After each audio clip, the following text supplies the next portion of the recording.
Hello every students, good evening. आज हम सभी लोग क्लास 12th का चैप्टर जीओ में जनन यानी रिप्रोडक्शन इन ऑर्गेनिज्म में चैप्टर रिप्रोडक्शन इन ऑर्गेनिज्म का लेक्चर 8 पर डिस्कस करेंगे। और लेक्चर 7 तक हम लोगों ने डिस्कस किया था कि फिजन क्या होता है और फिर बाइनरी फिजन किसे कहते हैं, जिसमें हम लोगों ने डिस्कस किया था कि irregular types of binary fission क्या होता है। फिर हम लोगों ने डिस्कस किया था कि लॉन्गिट्यूडनल बाइनरी फिजन क्या होता है, और फिर हमने डिस्कस किया था कि ट्रांसवर्स बाइनरी फिजन क्या होता है। मैंने आपको स्टार्ट में समझाया था कि अगर हम फिजन की बात करें यानी अगर हम विखंडन की बात करें किसी भी ऑर्गेनिज्म में, तो विखंडन मुख्यतः दो प्रकार का होता है। एक को हम बाइनरी फिजन कहते थे, ऑलरेडी समझ लीजिए जो मैंने पहले समझा रखा है, और दूसरे को हम सभी लोग कहते थे मल्टीपल फिजन। यानी बाइनरी फिजन और मल्टीपल फिजन ये दो प्रकार के फिजन किसी भी ऑर्गेनिज्म में होते हैं। यानी बाइनरी फिजन और मल्टीपल फिजन ये दो प्रकार के फिजन पाए जाते हैं। अब हम बाइनरी फिजन को हिंदी में द्विविखंडन कहते हैं, जो हमने 3 प्रकार से आपको पढ़ा दिए हैं। फिर इसके बाद हमने बताया था कि एक दूसरा प्रकार होता है जिसे हम मल्टीपल फिजन कहते हैं यानी बहुविखंडन कहते हैं। तो आज के वीडियो लेक्चर में हम सभी लोग बहुविखंडन या फिर मल्टीपल फिजन पर डिस्कस करेंगे। बट उसके पहले कुछ इंपॉर्टेंट फैक्ट को, इंपॉर्टेंट पॉइंट्स को हम जान लेते हैं। जनरली जो बाइनरी फिजन की प्रोसेस होगी, कोई भी बाइनरी फिजन या हमेशा, ठीक है, जब भी किसी भी ऑर्गेनिज्म में होगा या सूटेबल कंडीशन में या फिर फेवरेबल कंडीशन में होता है। यानी अगर हम बात करें बाइनरी फिजन तो यह हमेशा अनुकूल परिस्थिति में होता है। ये बात आपको याद रखना है कि बाइनरी फिजन किसी भी ऑर्गेनिज्म में हो। मैंने आपको पढ़ाया कि पैरामीशियम में बाइनरी फिजन होता है, मैंने आपको पढ़ाया कि यूग्लिना में बाइनरी फिजन होता है, मैंने आपको पढ़ाया कि अमीबा में बाइनरी फिजन होता है। बट आपको ये ध्यान रखना है कि किसी भी सजीव के अंदर, किसी भी यूकैरियोटिक सेल के अंदर, किसी भी यूकैरियोटिक यूनिसेलुलर ऑर्गेनिज्म के अंदर कभी भी अगर बाइनरी फिजन होगा तो वह अनुकूल परिस्थिति में होगा। अनुकूल परिस्थिति क्या होती है? जब किसी जीव के लिए ऊर्जा, तापमान, प्रकाश, पोषण, श्वसन, ये सब क्रियाएं उसके अनुसार हों तो ये उस जीव की अनुकूल परिस्थिति कहलाती है। फॉर एग्जाम्पल, अगर हमारे शरीर पर बॉडी टेम्परेचर 45 डिग्री सेल्सियस के करीब हो जाए और अगर -10 डिग्री सेल्सियस के करीब हो जाए तो हमारी बॉडी के जो सिस्टम हैं, हमारे विभिन्न प्रकार के तंत्र जो होते हैं बॉडी में, ये कुछ विशेष प्रकार से कार्य करते हैं। इस दौरान हम महसूस करते हैं कि हमारी बॉडी एक सिस्टमेटिक वर्क नहीं कर रही है। यानी इस दौरान हमारी बॉडी को अनफेवरेबल कंडीशन या अनसुटेबल कंडीशन को बीट करना पड़ता है। सुटेबल कंडीशन क्या है? जब हमारी बॉडी को 20 to 30 डिग्री सेल्सियस के बीच में टेम्परेचर मिलता है तो वह सुटेबल टेम्परेचर है। वैसे किसी भी जीव के लिए जब प्रकाश, तापमान, जल, क्लियर या श्वसन संबंधी, पोषण संबंधी क्रियाएं उसके अकॉर्डिंग होती हैं तो वह उसका फेवरेबल कंडीशन या अनुकूल परिस्थिति कहलाता है। तो आपको ध्यान रखना है कि बाइनरी फिजन की प्रक्रिया हमेशा अनुकूल परिस्थिति में होती है। जबकि अगर हम बात करें मल्टीपल फिजन, किसी भी जीव में जो मल्टीपल फिजन होगा, यानी मल्टीपल फिजन की हम बात करें तो यह अनसुटेबल कंडीशन में होगा या ये कभी भी जब होता है तो अनफेवरेबल कंडीशन में होता है। यानी या तो ये अनसुटेबल कंडीशन में होगा या फिर अनफेवरेबल कंडीशन में होगा, जिसे हम प्रतिकूल परिस्थिति कहते हैं। तो पहली पॉइंट से मोस्ट इंपॉर्टेंट है जो मैं कई बार से दोहरा रहा हूँ, लास्ट टाइम दोहराकर हम टॉपिक की स्टार्टिंग करेंगे। अगर हम बात करें बाइनरी फिजन, जो हमने 3 प्रकार से पढ़ा पिछले लेक्चर में, वो हमेशा किसी भी जीव में अनुकूल परिस्थिति में होता है। जबकि मल्टीपल फिजन या हम जिसे बहुविखंडन कहते हैं, ये किसी भी जीव के अनफेवरेबल कंडीशन के अलावा अनसुटेबल कंडीशन या फिर अनफेवरेबल कंडीशन, प्रतिकूल परिस्थिति में होता है। अब हम एक ऑर्गेनिज्म जिसे कहते हैं अमीबा, ठीक है, हम अमीबा में जनरली समझ लेते हैं कि मल्टीपल फिजन क्या होता है। अमीबा की अगर हम बात करें तो यह एक यूकैरियोटिक और यूनिसेलुलर ऑर्गेनिज्म है जो प्रोटोजोआ संघ का प्राणी होता है। बहुत ध्यान से समझेंगे। जब अमीबा के आसपास का एनवायरनमेंट उसके अकॉर्डिंग सुटेबल नहीं होता है या अनफेवरेबल होता है, अनसुटेबल होता है, प्रतिकूल परिस्थिति में अमीबा की सेल, यानी this is the main cell of amoeba, इसके अंदर साइटोप्लाज्म होगा, कोशिका द्रव, न्यूक्लियाई प्रेजेंट होगा। जब प्रतिकूल परिस्थिति होती है तो अमीबा के बाहर 2 और 3 लेयर्स, मेनली 3 लेयर की एक विशेष संरचना डेवलप हो जाती है जिसे हम सिस्ट कहते हैं। यानी अनुकूल परिस्थिति में अमीबा में इरेगुलर बाइनरी फिजन होता है, बट प्रतिकूल परिस्थिति होने पर जब इसके अकॉर्डिंग टेम्परेचर, लाइट, ये सारी चीज़ें नहीं होती हैं तो सेल्स के बाहर एक मोटी सी ट्राई मेम्ब्रेनस 3 लेयर की एक मोटी सी लेयर डेवलप कर जाती है जिसे हम सिस्ट कहते हैं, समझिएगा।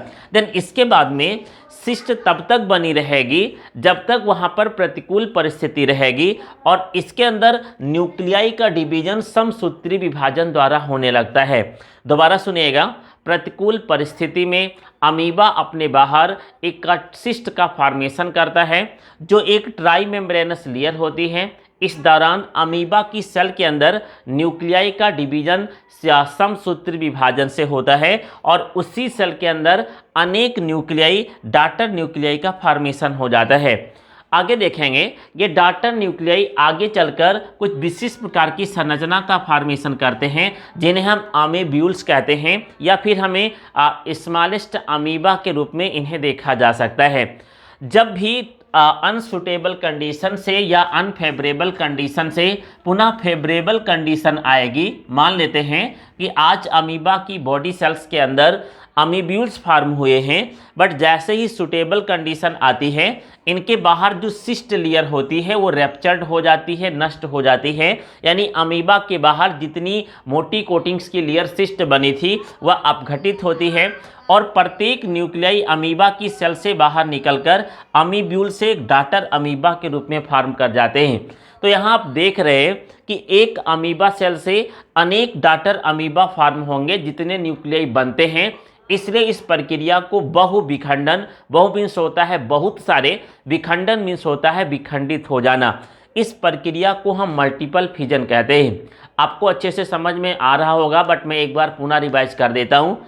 अमीबा में बहुविखंडन कुछ नहीं होता है। जनरली प्रतिकूल परिस्थिति के दौरान अमीबा की सेल के बाहर एक ट्राइमेम्ब्रेनस लेयर फॉर्म होती है जिसे सिस्ट कहते हैं।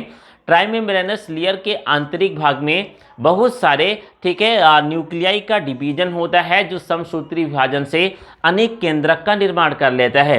पुनः जब प्रतिकूल परिस्थिति समाप्त होती है, अनुकूल परिस्थिति आती है, तो इस दौरान अमीबा का सिस्ट वॉल रैप्चर्ड हो जाता है और फिर प्रत्येक न्यूक्लियाई से अमीब्यूल फॉर्म हो जाते हैं। ये अमीब्यूल आगे चलकर न्यू डॉटर अमीबा का फॉर्मेशन कर देते हैं। बायोलॉजी के अकॉर्डिंग इन्हें हम बहुविखंडन या मल्टीपल फिजन कहते हैं। अमीबा के अलावा कुछ ऐसे जीव हैं जैसे कि एक ऑर्गेनिज्म है जिसे हम मलेरिया पैरासाइट के रूप में जानते हैं। मलेरिया पैरासाइट्स की अगर हम बात करें तो इन्हें हम प्लाज्मोडियम कहते हैं। यानी malaria parasite is also known as the plasmodium, और प्लाज्मोडियम में भी इस प्रकार की प्रक्रिया पाई जाती है। जनरली प्लाज्मोडियम की सेल्स के अंदर विशेष प्रकार की प्रतिकूल परिस्थिति में स्पोरोजोइट्स बनते हैं और एक प्रत्येक स्पोरोजोइट्स अनुकूल परिस्थिति आने पर न्यू प्लाज्मोडियम का फॉर्मेशन कर लेते हैं। यह प्रक्रिया भी मल्टीपल फिजन पाई जाती है। तो आपको याद रखना है कि बहुविखंडन की प्रक्रिया अमीबा में भी होती है और इसके अलावा प्लाज्मोडियम जैसे ऑर्गेनिज्म में भी पाई जाती है। ये मैंने आपको किसी भी ऑर्गेनिज्म में एसेक्सुअल रिप्रोडक्शन का पहला प्रकार फिजन पढ़ाया है, जिसमें हमने आपको द्विविखंडन 3 प्रकार का पढ़ाया है। ऑलरेडी आप पिछला लेक्चर जरूर देखिए और हमने इस लेक्चर में आपको बहुविखंडन के बारे में अच्छे से क्लियर कर दिए हैं। देन हम अलैंगिक जनन के अगले प्रकार के बारे में डिस्कस करेंगे। ठीक है, दूसरा प्रकार जो अलैंगिक जनन का है उसे हम उसे हम मुकुलन या बडिंग कहते हैं। हमने फर्स्ट प्रकार यानी टाइप्स ऑफ फिजन यानी multiple fission and binary fission पर डिस्कस किया। तो फर्स्ट ऑफ ऑल हम ये जानते हैं कि सेकेंड टाइप्स ऑफ रिप्रोडक्शन क्या है। सेकेंड टाइप्स ऑफ जो रिप्रोडक्शन होता है जनरली उसे हम सभी लोग मुकुलन कहते हैं या इंग्लिश में हम सभी इसे बडिंग कहते हैं। फर्स्ट ऑफ ऑल बडिंग है क्या? बडिंग जनरली 2 प्रकार का भी होता है। एक को हम एक्सोजीनस बडिंग कहते हैं और दूसरे को एंडोजीनस बडिंग कहते हैं। हम उन्हें डिटेल में डिस्कस करेंगे, बट सबसे पहले बडिंग जान लेते हैं क्या है। कुछ लोअर कैटेगरी के ऑर्गेनिज्म जैसे कि हाइड्रा सिलेंटेटा फाइलम का, जैसे कि ईस्ट एक फंजाई है सैक्रोमाइसिस सेरेबेसी, जैसे कि रीसिया और मार्केंसिया जैसे प्लांट जो ब्रायोफिटिक प्लांट होते हैं। इन जीवों में अनुकूल परिस्थिति में सेल के डिवीजन के कारण सेल के भाग पर या ऑर्गेनिज्म के किसी भाग पर एक विशेष प्रकार का आउटर ग्रोथ डेवलप होता है जिसे हम बड या मुकुल कहते हैं। धीरे धीरे यह बड या मुकुल डेवलप करता है और फिर पेरेंट के समान एक नए संतति का निर्माण कर लेता है। फिर ये पेरेंट बॉडी से फ्री हो जाता है और स्वतंत्र अवस्था में जीवन यापन करने लगता है। यह प्रक्रिया बर्निंग कहलाती है या मुकुलन कहलाती है। जनरली मैं अगर अपनी बॉडी को कुछ समय के लिए हाइड्रा मान लूँ तो हमारी बॉडी पर एक छोटा सा ग्रोथ बाहर निकला है। अगर आप पूछें कि सर ये क्या है तो मैं आपसे कहूँ कि कुछ नहीं है, दिस इज अ बर्ड, यह एक मुकुल है। और आप ये देखें कि आज कल परसों या 10 से 15-20 दिनों के बाद वह मुकुल और बड़ा हो जाए, देन कुछ समय बाद वह मुकुल हमारी बॉडी से अलग होकर वो भी बायोलॉजी पढ़ाना शुरू कर दे, तो this process is known as the budding. इसको हम मुकुलन कहेंगे। मुकुलन जनरली कुछ विशेष ऑर्गेनिज्म में ही पाया जाता है, क्योंकि इन विशेष ऑर्गेनिज्म में बडिंग के लिए स्पेशली सेल बॉडी के अंदर प्रेजेंट होते हैं। तो अगर हम बात करें मुकुलन की, ऑलरेडी आपको समझ में आ रहा होगा ये दो प्रकार का होगा। एक को हम कहते हैं एक्सोजीनस बडिंग। क्या कहते हैं? एक्सोजीनस बडिंग, या फिर हिंदी में कहते हैं बाह्य मुकुलन। दूसरा जो प्रकार होता है इसे हम कहते हैं एंडोजीनस बडिंग, या फिर हम इसे हिंदी में कहते हैं अंतःमुकुलन। दोनों का एग्जाम्पल भी देखेंगे। अगर हम बात करें एंडोजीनस बडिंग और एक्सोजीनस बडिंग की, तो एक्सो मीन्स होता है बाहर या के बाहर। किसके बाहर? Outside the body. यानी अगर किसी बड का फॉर्मेशन किसी भी ऑर्गेनिज्म में कोशिका के बाहर या फिर बॉडी के बाहर होता है तो ऐसे बडिंग को हम एक्सोजीनस बडिंग कहेंगे, जो हमें दो ऑर्गेनिज्म में देखने को मिल सकता है। इसे हम ईस्ट में देख सकते हैं या फिर इस प्रकार की बडिंग को हम हाइड्रा में देख सकते हैं।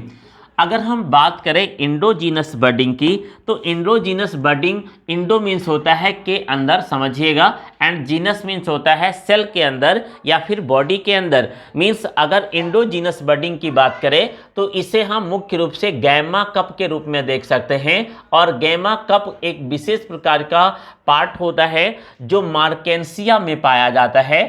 ठीक है, मार्केंसिया एक प्रकार का, ध्यान से समझेंगे, मार्केंसिया एक प्रकार का ब्रायोफिटिक प्लांट है।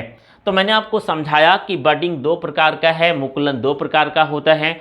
एक को हम एक्सोजीनस बडिंग या बाह्य मुकुलन कहते हैं, दूसरे को हम एंडोजीनस बडिंग या अंतःमुकुलन कहते हैं। एक्सोजीनस बडिंग ईस्ट और हाइड्रा में देख सकते हैं, जबकि एंडोजीनस बडिंग की हम अगर बात करें तो ये गैमा कप के रूप में हमें ब्रायोफिटिक प्लांट मार्केंसिया में देखने को मिलता है। अब हम एक्सोजीनस बडिंग के बारे में अच्छे से डायग्रामेटिक स्ट्रक्चर के द्वारा डिस्कस करेंगे। मान लेते हैं ये कोई हाइड्रा है। हाइड्रा एक ऐसा ऑर्गेनिज्म है, ध्यान रखें, यह कोई प्लांट नहीं है, यह एक प्रकार का लिविंग ऑर्गेनिज्म यानी जंतु है जो एक फाइलम के अंतर्गत आता है जिसे हम सिलेंटेटा फाइलम कहते हैं। एक विशेष अनुकूल परिस्थिति के दौरान हाइड्रा एक सबस्ट्रेटम से अटैच होता है, सतह से कंप्लीटली अटैच रहता है, और अनुकूल परिस्थिति में इसकी बॉडी पर एक आउटर ग्रोथ डेवलप होता है जिसे हम बड कहते हैं। ये हाइड्रा के टेंटिकल्स होते हैं या स्पर्शक होते हैं जो इन्वायरमेंट से, ठीक है, वाटर की थ्रू न्यूट्रिशन को ग्रहण करने का, फीडिंग करने का कार्य करते हैं। अनुकूल परिस्थिति में हाइड्रा के ये टेंटिकल्स, ठीक है, फीडिंग करते रहते हैं, बट साथ में इनकी बॉडी पर सेल का फास्ट डिवीजन होता है और ये आउटर ग्रोथ धीरे धीरे डेवलप करना प्रारंभ कर देता है। यानी जो आउटर ग्रोथ बड के रूप में बनता है वह धीरे धीरे डेवलपिंग बड में कन्वर्ट हो जाता है और एक बड़े से बड के रूप में कन्वर्ट होने लगता है, यानी एक विकसित बड या मुकुल बन जाता है। और कुछ समय पश्चात ये बड कंप्लीट डेवलप कर जाता है और हाइड्रा के बॉडी पार्ट्स पर ही एक न्यू हाइड्रा के रूप में संरचना का निर्माण हो जाता है। यानी बर्ड फास्ट ग्रोथ करता रहता है, धीरे धीरे इतना ग्रोथ कर जाता है कि वह एक संतत हाइड्रा के रूप में फॉर्म हो जाता है। देन इसके बाद में यह पेरेंट हाइड्रा से ये इनके सबटेटम होंगे और यह पेरेंट हाइड्रा से अलग हो जाता है, अलग होकर स्वतंत्र जीवन यापन करने लगता है as a offspring hydra, एक संतत हाइड्रा के रूप में। और इस ऑफ स्प्रिंग हाइड्रा को हाइड्रा के बनने की प्रक्रिया को हम बडिंग कहते हैं। तो ये बात आपको समझ में आ रही होगी। जैसे कि अगर हम बात करें कि यह हाइड्रा है, तो हाइड्रा एक सिलेंटेटा फाइलम का एनिमल से जनरली या किसी भी सी वाटर्स के अंदर लकड़ी, पत्थर या किसी भी सबस्ट्रेटम से अटैच रहता है, यानी एक नॉन मूवेबल ऑर्गेनिज्म होता है, गति नहीं कर सकता है। अनुकूल परिस्थिति होने पर इसकी बॉडी पर सेल का डिवीजन होता है और एक आउटर ग्रोथ का डेवलपमेंट होता है जिसे हम बड या मुकुल कहते हैं। धीरे धीरे ये बड और डेवलप करता जाता है फीडिंग ग्रहण करने के दौरान। देन बड इतना डेवलप कर जाता है कि ये जनक के समान एक नए हाइड्रा के रूप में फॉर्म हो जाता है। पुनः जनक की बॉडी से कट कर यह संतत हाइड्रा या ऑफस्प्रिंग हाइड्रा में कन्वर्ट हो जाता है। हाइड्रा की यह प्रक्रिया मुकुलन या बडिंग कहलाती है। तो मैंने आपको सेकेंड टाइप्स ऑफ रिप्रोडक्शन मुकुलन के बारे में समझाया है, जो दो प्रकार का होता है, जिसे हम एक्सोजीनस बडिंग और इंडोजीनस बडिंग कहते हैं। याद रखेंगे, एक्सोजीनस बडिंग हाइड्रा और ईस्ट में, और इंडोजीनस बडिंग गेमा कप के रूप में मार्केंसिया में पाई जाती है। देन इसके बाद में बीजाणु जनन, खंडन जैसी अलैंगिक जनन की प्रक्रिया को हम लेक्चर 9 में देखेंगे। तब तक के लिए आप बायोलॉजी के जितने भी लेक्चर हम पढ़ा चुके हैं, अगर आपने कोई भी लेक्चर छोड़ दिया है तो आप उसे अवश्य देखें। मैं आपसे निवेदन करूंगा कि अगर आपको एक कंप्लीट बायोलॉजी का नॉलेज चाहिए तो मैं चैप्टर 1 से आपको पढ़ा रहा हूं, और फर्स्ट लेक्चर सिलेबस से लेकर 8वां लेक्चर जो मैं आपको दे रहा हूं, प्रत्येक लेक्चर को एक एक करके देखिए, जिससे आपको बेसिक से डीप तक सारी बायोलॉजी क्लियर होती जाए। अगर आप कोई लेक्चर छोड़ देते हैं तो आप मानकर चले कि आपको बायोलॉजी का कॉन्सेप्ट कम समझ में आएगा। इसलिए निवेदन है कि सारे लेक्चर को देखें और अपनी बायोलॉजी को स्ट्रॉन्ग करते रहें। जो भी टॉपिक आपको कोई डाउट हो, कम समझ में आती हो, तो आप उसे कमेंट बॉक्स में अवश्य लिखें। साथ में आपको वीडियो क्वालिटी और वॉइस के लिए मैं कई दिनों से कह रहा हूं, आप ज़रूर इसके लिए फीडबैक कमेंट बॉक्स में दें, या फिर हमारे इंडिविजुअल नंबर पर भी कमेंट बॉक्स दे सकते हैं, या फिर इंडिविजुअल नंबर जो हमारा है मैंने अभी तक आपको नहीं दिया था, बट आप उसे नोट कर लेंगे। इसके द्वारा भी आप किसी भी कमेंट को व्हाट्सएप पर भी सेंड कर सकते हैं, या कोई भी प्रॉब्लम होने पर पूछ भी सकते हैं। जो नंबर 6386722439 के रूप में है। और आप बायोलॉजी को स्ट्रॉन्ग करते रहे। नेक्स्ट हम वीडियो लेक्चर 9 में आपसे पुनः मिलेंगे। धन्यवाद।